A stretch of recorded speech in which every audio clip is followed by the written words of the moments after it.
आमाच्या विशेष बुलेटिनमध्ये आपलं स्वागत आहे. पाहूया विशेष बातमी.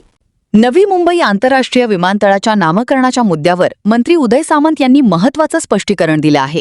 विमानतळाचं नामकरण हा सरकारच्या धोरणाशी संबंधित विषय असून याबाबतचा अंतिम निर्णय शासन स्तरावर घेतला जाईल असं त्यांनी स्पष्ट केलं. या विषयावर विविध स्तरावर चर्चा सुरू असताना सरकार योग्य वेळी भूमिका स्पष्ट करेल असे संकेतही त्यांनी दिले. आता पूर्ण MMR रिजनमध्ये फिरताना माननीय एकनाथ शिंदे साहेब देखील EV व्हेकलनं फिरतायत. आपल्याला कदाचित असं वाटलं असेल की मोदी साहेबांनी आवाहन केलं म्हणून आम्ही आरंभशूरपणा करून पहिले 2 दिवसच EV व्हेकलमधनं फिरू. आज देखील मी EV व्हेकलमधनं झालेलो आहे. त्याच्यामुळे शासनाच्या आर्थिक जो बोजा आहे तो कमी करण्यासाठी लोकप्रतिनिधी म्हणून आम्ही सगळेच काम करतोय. सिक्युरिटीसाठी जेवढे आवश्यक गाड्या आहेत त्या आम्ही सगळ्या EV घेतलेल्या आहेत. त्याच्यामुळे कुठेही प्रदूषणाचा प्रश्न उद्भवत नाही, कुठेही डिझेल पेट्रोलचा प्रश्न उद्भवत नाही आणि मुंबईसारख्या MMR रिजनमध्ये फिरताना प्रदूषण कमी करण्यासाठी देखील त्याचा हातभार लागतो. नाही, राजापूरच्या वाळूच्या संदर्भामध्ये मी काल ती पूर्ण क्लिप ऐकली स्थानिक आमदार किरण भैया सामंत आणि चॅनलवरची. त्याच्यामध्ये त्यांचं स्पष्ट भूमिका अशी होती की एक पाटी वाळू घेऊन जाऊन जर इंदिरा आवासमधलं घर होणार असेल, एक पाटी घेऊन जाऊन जर गरिबांची घरं होणार असतील, पावसामध्ये जी डॅमेज झालेली आहेत, त्याच्यासाठी त्यांनी सांगितलं की मी आमदार म्हणून जेव्हा जनता दरबार घेतला होता त्यावेळी अशी तक्रार केली होती की सक्शन रेझर लावलेला आहे, फार मोठे पंप लावलेले आहेत आणि म्हणून ती वाळू धंद्याची भूमिका जी होती त्यांनी मांडली होती. परंतु त्यांना ज्यावेळी हे कळलं की इंदिरा आवासमधली घरं बांधण्यासाठी आणि 2-2, 4-4 पाट्या घेऊन जात आहेत, त्यावेळी त्यांनी असं वक्तव्य केलं की याला दंड लावू नये, ही त्याच्यामागची त्यांची भूमिका होती.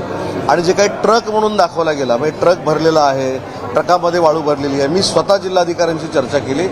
तो त्याला आपण काय म्हणतो, छोटा हत्ती हा जवळजवळ 20 ते 22 कुटुंबांनी एकत्र येऊन 4-4 पाट्या त्या भरलेल्या होत्या आणि ते देखील जिल्हाधिकाऱ्यांनी मला सांगितलं. दुसरी महत्त्वाची गोष्ट आहे की जे असं दाखवलं जातं आहे की दंड मी भरेन म्हणून त्यांनी सांगितलं, हा सामाजिक कामाचा एक भाग आहे.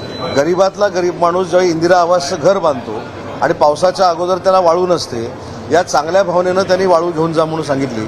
परंतु जे काय वातावरण तयार केलं जातं आहे की महसूल बुडवला, त्याच्यामध्ये लोकप्रतिनिधी असतात, मी अगदी आव्हानात्मक सांगतो की वाळू धंद्यामध्ये, हातपाटीच्या वाळू धंद्यामध्ये पालकमंत्री म्हणून मी असेल किंवा माझे मोठे बंधू किरण सामंत असतील, यांनी 1 रुपयाचा जरी गैरव्यवहार केलेला असेल तर आम्ही वाटेल ती राजकीय किंमत मोजायला तयार आहे. परंतु सर्वसामान्य दारिद्र्य रेषेखालची लोक ज्यावेळी इंदिरा आवासमधनं घर बांधतात आणि त्यांना वाळूची आवश्यकता असते, म्हणून त्यांनी आमदार म्हणून सांगितलं की 2-4 पाट्या जर लागणार असतील ते घेऊन जा आणि त्याला जर दंड होणार असेल गरीब लोकांना तर तुम्ही भरण्यास तयार आहे. परंतु त्याचं असं वेगळं वातावरण तयार करण्यात आलं की त्यांनी काहीतरी धंदा स्वतःचा वाळूचा सुरू केला, फार मोठा राजाश्रय आम्ही दिलेला आहे.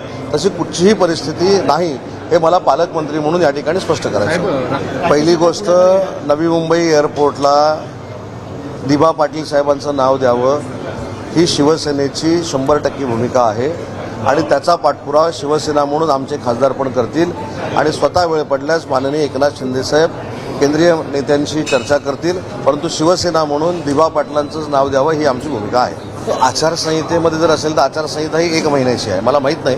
परंतु निवडणूक आयोगाला देखील शासन विनंती करेल की हा शेतकऱ्यांच्या जीवनमरणाचा प्रश्न आहे, त्याच्यामुळे ही संधी आम्हाला द्यावी.